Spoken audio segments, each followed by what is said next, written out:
अच्छा बच्चों, तो आज का रिकॉर्डिंग जो है वो basically number sequence in pattern का जो लेक्चर नंबर 2 है, इसके अंदर हम कुछ पास पेपर कर रहे हैं। ठीक है, तो स्टार्ट करते हैं। बिस्मिल्लाहिर्रहमानिर्रहीम। और बच्चों देखो, मैंने 4 सवाल रखे हैं और ज़्यादा मतलब मेरी कोशिश यही होती है कि जितनी छोटी वीडियो उतना अच्छा हो, क्योंकि उसमें यह है कि बच्चे ज़्यादा अच्छी तरह समझ लेते हैं। ये है कि बच्चों को भी ज़्यादा तसल्ली जब होती है, जब हम छोटी वीडियो और ज़्यादा सीख ले वो कम टाइम में। तो देखो, पहला सवाल क्या है। A sequence of diagram is made using black and white counters. Black and white counters रखे हुए हैं। ठीक है, ये देखो, ये आपका वाइट काउंटर्स है। ये हाईलाइटर क्यों चल रहा है, 1 मिनट। ये आपका वाइट काउंटर हो गया और ये जो ब्लैक से ये पूरे फिल हुए हैं ब्लैक कलर से, उसको आपने ब्लैक काउंटर कर दिया। The number of black and white counter in each diagram is shown in the table below. So ये इस टेबल में हमने लिख दिए हैं। ठीक है, तो ये जो डायग्राम नंबर 1 है, ठीक है, ये डायग्राम 1 है। ये डायग्राम देखो, ये डायग्राम 1 है, डायग्राम 2, डायग्राम 3, डायग्राम 4। सही है, तो ये लेबल हुई है डायग्राम सारी। ठीक है, उस हिसाब से इन्होंने लिख दिया। अब कह रहा है complete the table for diagram 5 and 6। ठीक है, अब कैसे कंप्लीट करें टेबल। ठीक है, तो हम नंबर ऑफ वाइट काउंटर्स में देखते हैं क्या हमें नज़र आ रहा है। तो हमें ये नज़र आ रहा है, देखो, जब डायग्राम नंबर 1 है तो नंबर ऑफ़ वाइट काउंटर्स भी 1 है। ठीक है, हमने कहा सही है।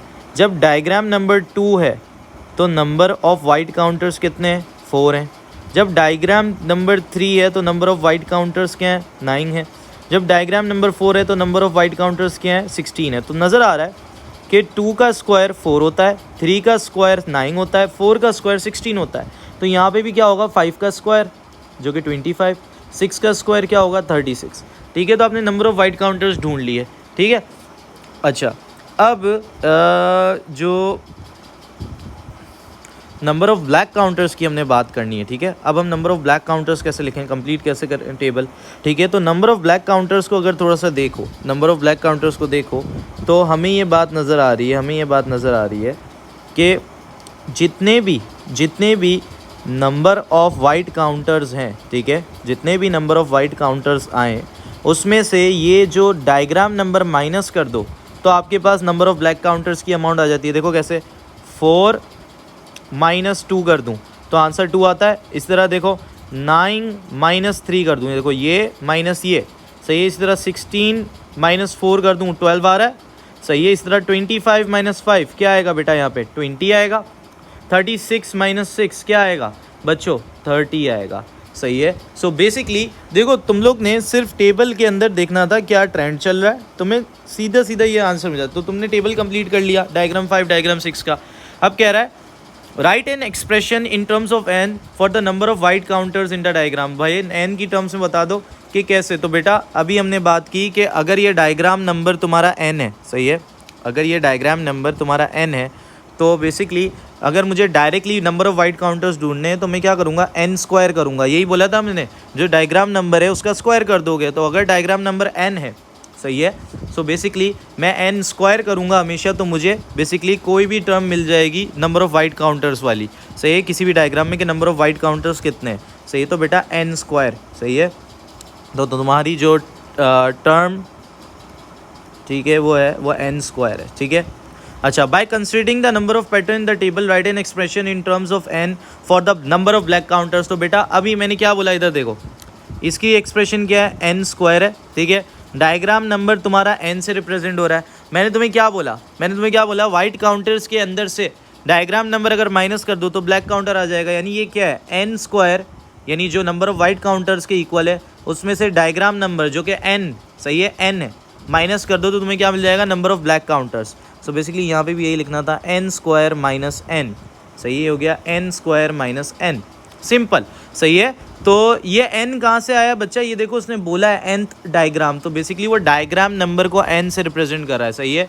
ये n की जगह कोई भी वैल्यू आ सकती है, 1 2 3 4 5 फर्दर ऑन चलती रह सकती है, डिपेंड करता है तुम्हें कौन सा डायग्राम नंबर चाहिए। मतलब अगर मैं बोल रहा हूँ इसी पैटर्न से बनाए हुए मुझे 5th डायग्राम 6 डायग्राम निकाल दो, तो मैं n की जगह 5 डाल दूंगा। अगर 6 डायग्राम चाहिए तो n की जगह 6 डाल दूंगा, तो मुझे पता चल जाएगा कि मुझे क्या बोलते हैं बेसिकली कितने वाइट काउंटर्स चाहिए, कितने ब्लैक काउंटर्स चाहिए। सो बेसिकली ये n की टर्म्स में एक्सप्रेशन लिखने का फ़ायदा ये है कि डायरेक्ट डायग्राम नंबर डालोगे और तुम्हें मिल जाएगा कितने वो चाहिए। बोला calculate the total number of counters in the 20th diagram. तो बेटा यहाँ डायग्राम नंबर क्या है 20th, यानी बेसिकली n की वैल्यू तुम्हें गिवन है 20।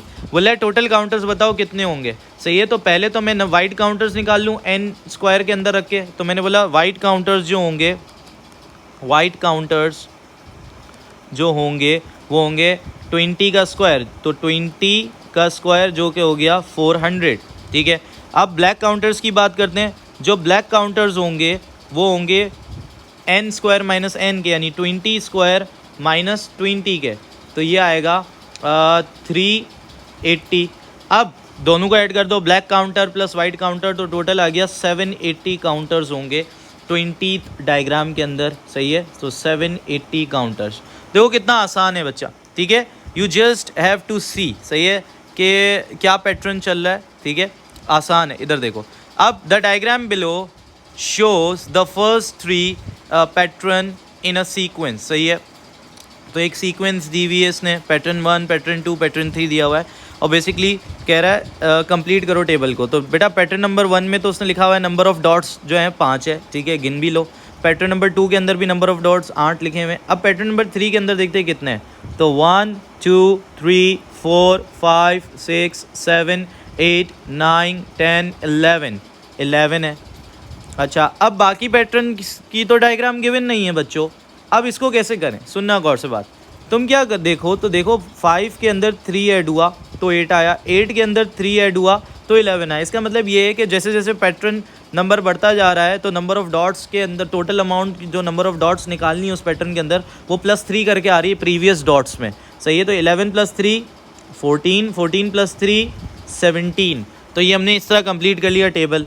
ठीक है, बोला है find N expression in terms of n for the number of dots in pattern n। सही है, बोला है बेटा कि मुझे n number of basically pattern number मेरा n है। सही है, n मतलब n की जगह कोई भी वैल्यू आ सकती है, 6 रख दूँ, 7 रख दूँ, तो पैटर्न नंबर के हिसाब से मुझे बताओ कि नंबर ऑफ डॉट्स, बेसिकली वो सिंपली ये चाह रहा है कि मुझे n के n उसके अंदर, सही है, मुझे बेसिकली एक्सप्रेशन निकाल के दे दो जिससे मैं डायरेक्ट नंबर ऑफ डॉट्स निकाल पाऊँ। यानी बस वो n की वैल्यू क्या होगी, पैटर्न नंबर डालूँ और मुझे मिल जाए नंबर ऑफ डॉट्स कितने, यानी n की जगह 5 रखूँ उस फॉर्मूले उस एक्सप्रेशन के अंदर, तो बेसिकली मुझे पता चल जाए डॉट्स 17 है। n की जगह 4 रखूँ तो मुझे ये पता चल जाए नंबर ऑफ डॉट्स कितने उस पैटर्न में 14 है। तो ऐसी कोई expression in terms of n बनानी है। सही है, तो अब ये कैसे बनाए। सही है, तो बेटा याद रखना, ठीक है, अगर इस तरह की तुम्हें एक सीक्वेंस मिल रही है, ठीक है, इसको गौर करो। ठीक है, ये जो है नंबर ऑफ डॉट्स पे, तो नंबर ऑफ डॉट्स यहाँ पे एक सीक्वेंस दे रही है तुम्हें। देखो क्या है, तुम्हारी जो नंबर ऑफ डॉट्स हैं पहले वो बेसिकली 5 है, और बेटा जो बेसिकली इसको इस तरह समझो, ये देखो 5 8 11 14 17 एंड फर्दर ऑन, ये सीक्वेंस चलती रहेगी। तो तुम्हारी जो सीक्वेंस की पहली टर्म है उसको आप कहते हो a। सही है, और अगर तुम्हारी सीक्वेंस में एक कांस्टेंट नंबर ऐड या सब्ट्रैक्ट हो रहा हो तो उसको आप कहते हो कॉमन डिफरेंस। तो बेटा क्या हो रहा है, ऐड हो रहा है। ठीक है, तो ये बेटा कॉमन डिफरेंस जिसको d से रिप्रेजेंट करते हो बेटा, और ये अर्थमेटिक प्रोग्रेशन है। तो अर्थमेटिक प्रोग्रेशन की तुम्हें बेसिकली टर्म नंबर वाला फॉर्मूला जो निकालने का, जनरल टर्म फॉर्मूला निकालने का जो फॉर्मूला है वो ये है, Tn = a + n - 1 d। सही है, तो a क्या है, फर्स्ट टर्म होती है, फर्स्ट टर्म 5 है, n - 1 कॉमन डिफरेंस क्या है 3। ठीक है, अब ये 3 मल्टीप्लाई करो अंदर, तो 3n - 3, 5 - 3 क्या हो गया, 2 हो गया।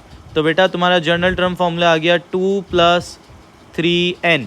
अब देखो ये क्या हो रहा है, देखो यहाँ n की जगह तुम पैटर्न नंबर रखोगे, बोलोगे मुझे 5वें पैटर्न में देखना है नंबर ऑफ डॉट्स कितने हैं, तो मैं n की जगह क्या रख दूंगा, 5 रख दूंगा। ठीक है, तो ये देखो T5 = 2 + 3 × 5, 3 5 = 15, 15 + 2 17। तो मुझे ये क्या 17 क्या बता रहा है, ये नंबर ऑफ डॉट्स बता रहा है। तो मैंने पैटर्न नंबर रखा और मुझे नंबर ऑफ डॉट्स मिल गए उस पैटर्न में कितने। तो देखो ये फॉर्मूला, ये एक्सप्रेशन क्या कर रही है, इसमें हेल्प कर रही है। तो बेटा तुम ये एक्सप्रेशन लिख दोगे 2 + 3n।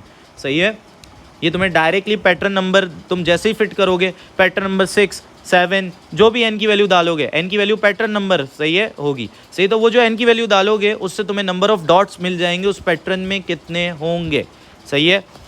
In this sequence pattern P has 83 dots. अब उसने तुम्हें टोटल डॉट्स बता दिए 83 डॉट्स है सही है। Find the value of P। तो बेटा ये जो है ये पूरा क्या बता रहा है तुम्हें, नंबर ऑफ डॉट्स बता रहा है ना।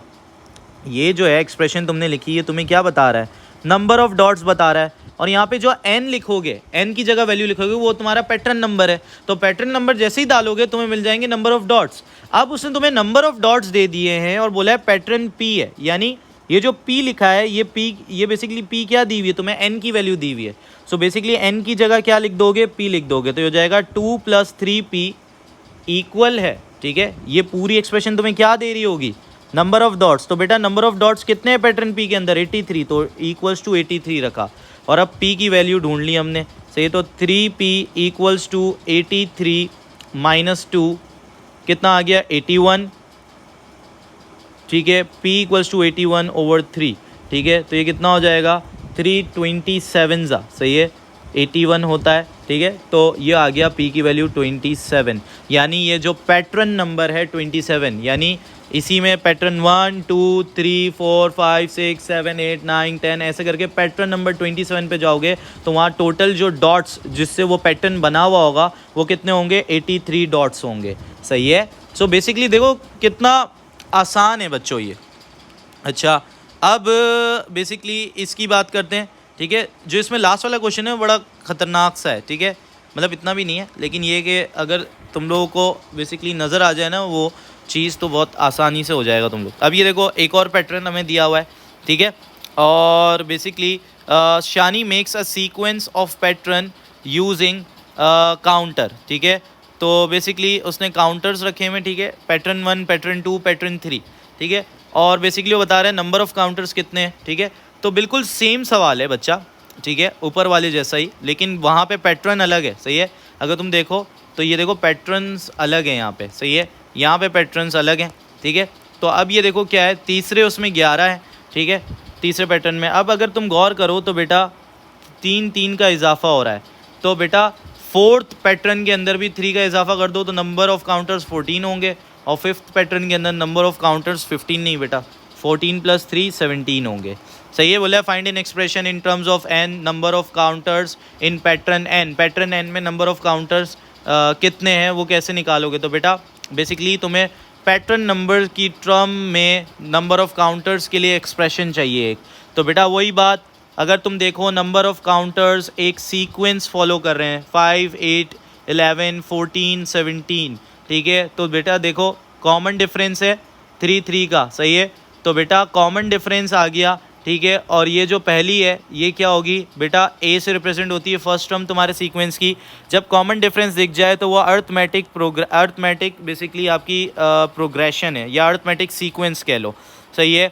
तो वहाँ फॉर्मूला निकालने का, जनरल टर्म फॉर्मूला निकालने फॉर्मूला क्या है, A + n - 1D, where D is the common difference, A is the first term of that sequence. A क्या है 5 है बेटा फर्स्ट टर्म सीक्वेंस की, और D क्या है 3 सही है। तो ये हो गया 5 + 3n - 3, और ये ऊपर वाला ही आंसर आ गया 2 + 3n। तो बेटा ये जो 2 + 3n, तो बेटा ये जो 2 + 3n देगा ना ये तुम्हें क्या देगा, नंबर ऑफ़ काउंटर्स बताएगा सही है, एक पर्टिकुलर पैटर्न में कितने हैं ठीक है। और बेटा वो कैसे पता चलेगा कौन से पैटर्न के, तो बेटा जब n की वैल्यू जो डालोगे ना, ये जो n की वैल्यू डालोगे इधर, ये n की वैल्यू क्या होगी, पैटर्न नंबर होगी सही है। तुम बेसिकली पैटर्न नंबर 5 डाल दो, तो 5 डाल के देख लो तुम्हें 17 मिल जाएगा ओवरऑल आंसर का। तो बेटा ओवरऑल आंसर तुम्हें क्या बता रहा है, नंबर ऑफ़ काउंटर्स कितने उस पैटर्न में, और बेसिकली पैटर्न नंबर यहाँ पे क्या रिप्रेजेंट कर रहा है, n से रिप्रेजेंट हो रहा है सही है। ओके तो बेसिकली ये एक चीज़ समझ आनी चाहिए, ठीक है। अच्छा अब शानी के पास 100 काउंटर्स है, बोल रहा है उसने पैटर्न 20 पैटर्न बनाने के लिए कुछ यूज़ कर लिए काउंटर 100 में से, और बाकी रिमेनिंग काउंटर से पैटर्न के बना लिया सही है। बोला है फाइंड द वैल्यू ऑफ के।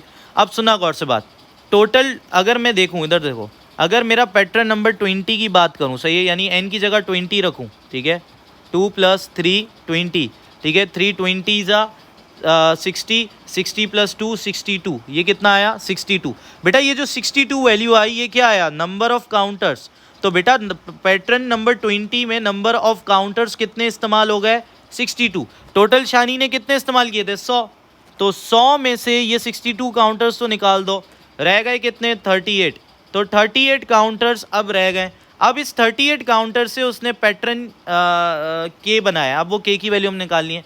तो बेटा अब हम 38 काउंटर से बेसिकली वो जो चाह रहा है ना हमसे, ये पैटर्न नंबर की वैल्यू निकालना चाह रहा है। तो इसी 2 + 3n को अब इक्वल रख देंगे 38 के और देखेंगे कि ये n की वैल्यू पैटर्न नंबर क्या आता है। सही है, तो बेटा 3n = 38 - 2, n = 36/3, तो ये आएगा 12।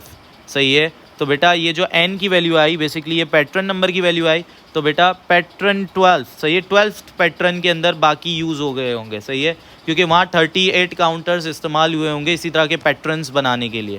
सही है, तो 12 आंसर हो गया के की वैल्यू। सही है, तो बेटा इस तरह के सवाल आते हैं। अब ये लास्ट क्वेश्चन करते हैं बेटा।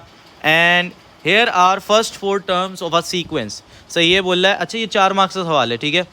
तो बेटा एक चीज़ याद रखना बच्चा, पैटर्न और सीक्वेंस अलग अलग चीज़ होती है, ठीक है। ये देखो, ये पैटर्न है, मतलब ये इसको इस तरह समझो कि किस फॉर्म में नंबर ऑफ डॉट्स अरेंज्ड है। सही है, ये देखो, दीज आर द पैटर्न्स। सही है, और बेसिकली अगर हम देखें तो पैटर्न नंबर 1 में टोटल नंबर ऑफ डॉट्स कितने हैं, पैटर्न नंबर 2 में टोटल नंबर ऑफ डॉट्स कितने हैं। तो बेटा जब हम इनको देखें, देखो जैसे मैंने कहा 5, 8, 11, 14, 17, ये एक सीक्वेंस फॉलो कर रही है। ठीक है, एक ये एपी अर्थमेटिक सीक्वेंस है।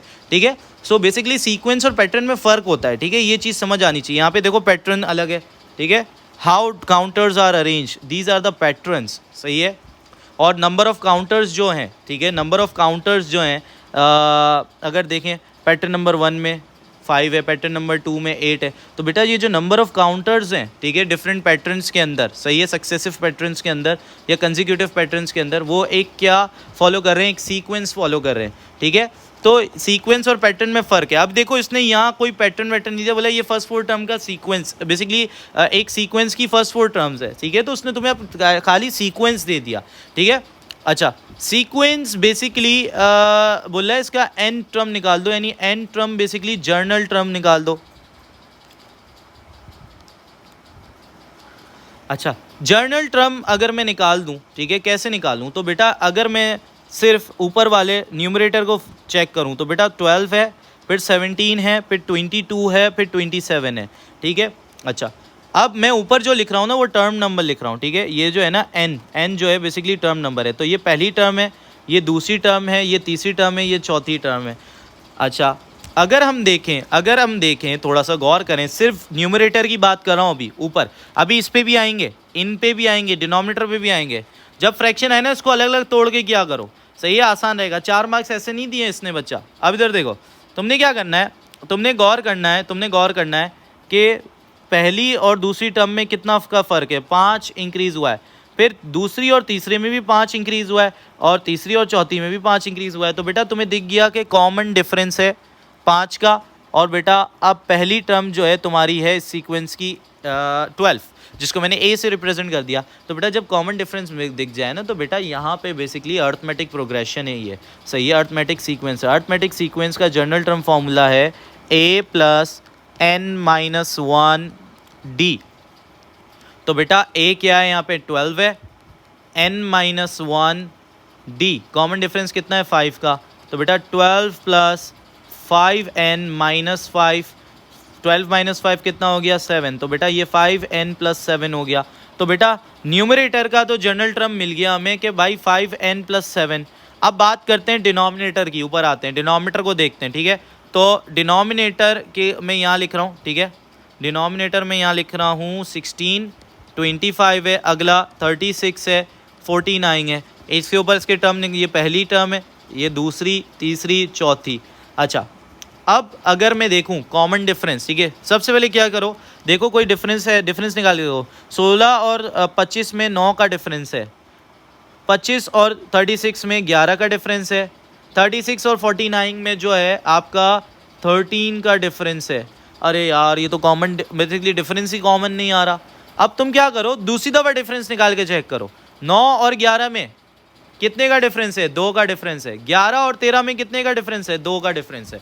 तो सेकंड टाइम सेकंड डिफरेंस अगर सेम आ गया तो फिर पता है क्या करना है, ठीक है। ये सेकंड डिफरेंस निकाला है मैंने, ये सेम आ गया तो बेटा जो सेकंड डिफरेंस आया है ना, अब यहाँ 2 का आया है तो उसको आधा करो, कितना होता है? 1, सही है। तो बेटा 1n² तो इसमें मौजूद होगा, सही है। यानी इसके जर्नल टर्म सीक्वेंस में 1n² तो मौजूद होगा, सही है। वापसी एक दफ़ा रिवाइज करवाता हूँ, देखो क्या है। पहले मैंने नॉर्मल सीक्वेंस डिनोमिनेटर की उतारी, मैंने देखा कॉमन डिफरेंस है कि नहीं है, मुझे कॉमन डिफरेंस नहीं मिला। पहले शुरू की 2 टर्म में 9 का डिफरेंस है, फिर फर्दर 11, फिर 13 का। तो मैंने कहा यार कोई कॉमन नहीं है, जिस तरह यहाँ कॉमन चल रहा है 5 5 5, इधर 9 11 13। मैंने सेकंड टाइम जो मेरे पास डिफरेंस आया उसका फर्दर मैंने डिफरेंस निकाल के चेक किया तो सेकंड जो डिफरेंस आया वो कॉमन आया 2 2 का। तो मैंने कहा जब सेकंड डिफरेंस कॉमन आ जाए तो उस सेकंड डिफरेंस को आधा करो, तो 2 का आधा 1 हुआ, तो 1 और उसके साथ n² लगा दिया करो, सही है। तो 1n² इस जर्नल इस सीक्वेंस के जर्नल टर्म फार्मूला में मौजूद होगा। यहाँ तक बात हो गई। अब कुछ नहीं करना बेटा, इधर देखो, ये यहाँ पे मुझे पता है ये बहुत लंबी कहानी है, लेकिन एक दफ़ा जब तुम प्रैक्टिस हो जाएगी ना तो फिर आसानी हो जाएगी, ठीक है। तो बेटा मुझे इसका जर्नल टर्म फार्मूला चाहिए, ठीक है। यही डिनोमिनेटर को मैंने उठा के यहाँ लिया, ये tn लिख दिया, मुझे इसका tn चाहिए बेटा। अच्छा, अभी मैंने क्या ढूंढा है, इसमें 1n² तो है, तो मैं 1n² के हिसाब से लिखता हूँ। n की वैल्यू क्या डालता हूँ? 1 डालता हूँ तो 1 आ गया, सही है। n की वैल्यू 2 डालता हूँ, 2 का स्क्वायर 4, ठीक है। ये क्या आ गया? 4 आ गया, ठीक है। n की वैल्यू 3 डालता हूँ, 3 का स्क्वायर 9, ठीक है। या इसके अंदर n की वैल्यू डाल रहा हूँ, 9 × 1 9 ही हो गया। n 4 का स्क्वायर 16, 16 मल्टीप्लाई बाय 1 16 आ गया, ठीक है। तो बेटा ये क्या है? ये 1n² या n² लिख दो, 1 से मल्टीप्लाई हो गया, आंसर वही सेम आ रहा है ना। अब कुछ नहीं करो, थोड़ा सा देखो, ठीक है, गौर करना। अगर मैं 16 में से 1 माइनस कर दूं, ठीक है, 16 में से माइनस कर दूं, ब्लू से लिख देता हूं, ठीक है। 16 में से 1 माइनस करूं, क्या आ रहा है? 15, ठीक है। 25 में से 4 माइनस करूं तो क्या आ रहा है? तो तुमने कहा सर ये आ रहा है 21, ठीक है। और 36 में से 9 माइनस करूं तो ये आ रहा है 27, और 49 में से 16 माइनस करूं तो क्या आ रहा है? ये आ रहा है सर 33, ठीक है। तो यहाँ पे भी एक सीक्वेंस आ रही है। अब इस सीक्वेंस को थोड़ा सा नोट करो, ठीक है। मुझे पता है बहुत लंबी सर ये ख्वारी हो रही है हमारी, लेकिन बेटा एक जेन्युइनली बात ये है कि एक दफ़ा इसको सही तरह समझ लोगे, ठीक है, तो फिर आसानी हो जाएगी, ठीक है। अब इधर देखो, फिर बेटा इतना लंबा नहीं करोगे, समझाने के लिए मैं लंबा कर रहा हूँ। अब देखो 15 21 27 33, अब ये एक सीक्वेंस आया। इस सीक्वेंस पे गौर करो, कितने का डिफरेंस है? 6 का, सही है। तो बस ये अर्थमेटिक है। इसकी पहली टर्म क्या है? 15।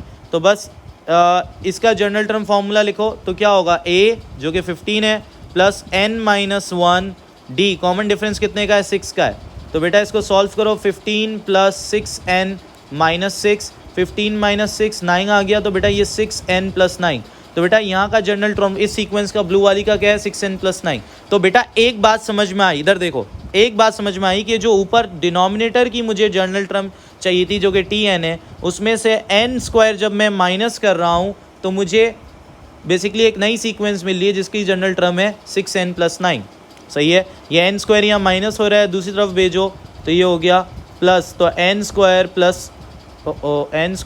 6n + 9, ठीक है, ये हो गया।